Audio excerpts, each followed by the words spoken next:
I remember laying on a bridge actually where I had tried to kill myself.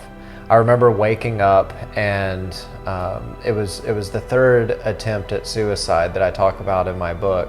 And you go, I can't make it. When I realized that I was a drug addict and I just accepted, you know, I'm a drug addict and this next shot will hopefully kill me because I'm never going to actually get better. I have no hope. That sense of hopelessness is so common. When I was going through the cancer treatment, like I was in the hospital, I was very sick.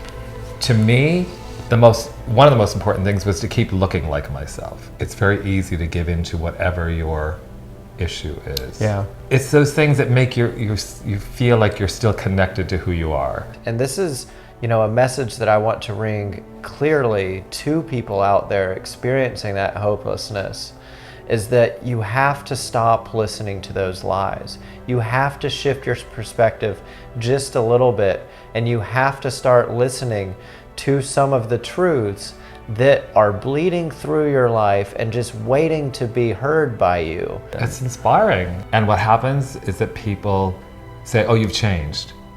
And the reality is you haven't really changed. It's just you're finally meeting the real me. And it's more fun being authentically yourself. I've always said that, you know, even with makeup, certainly with, you know, my work with cancer patients or even with my mom. For me, I think that's what's the most exciting part about what we're doing is like us just helping them shift. When Tim mentioned to bring up, you know, let's include the beauty aspect into this brand, I go, wow, that is transformative.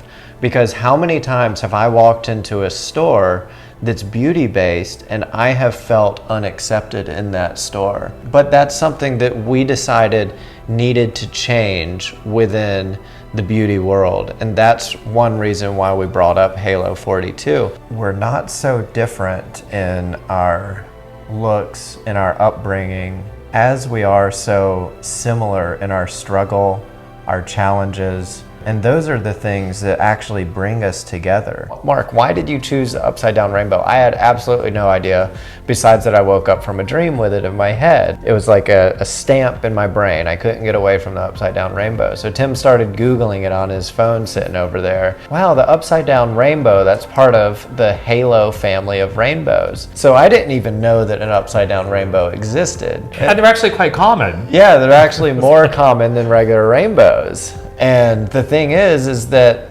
they're not seen. The reason why they're unseen is because you have to be at 42 degrees to be able to see that rainbow. Instantly it clicked. I remember looking back at myself when I was still in the throes of heroin addiction and just having a very slight shift. I was able to see a glimpse, see a little itty bitty glimpse of that upside down rainbow. And I go, oh my gosh, there's hope for me.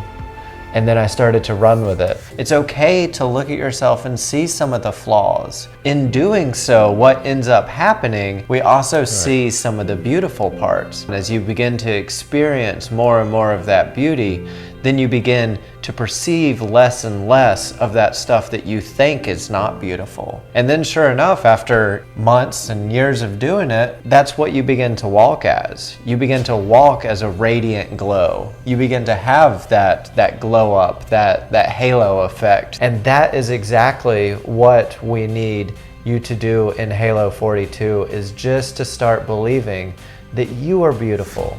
Because the world needs you. The world doesn't need you to be someone else. The world needs you today to be you, to shine in your glory, to have your halo, to walk in your glow.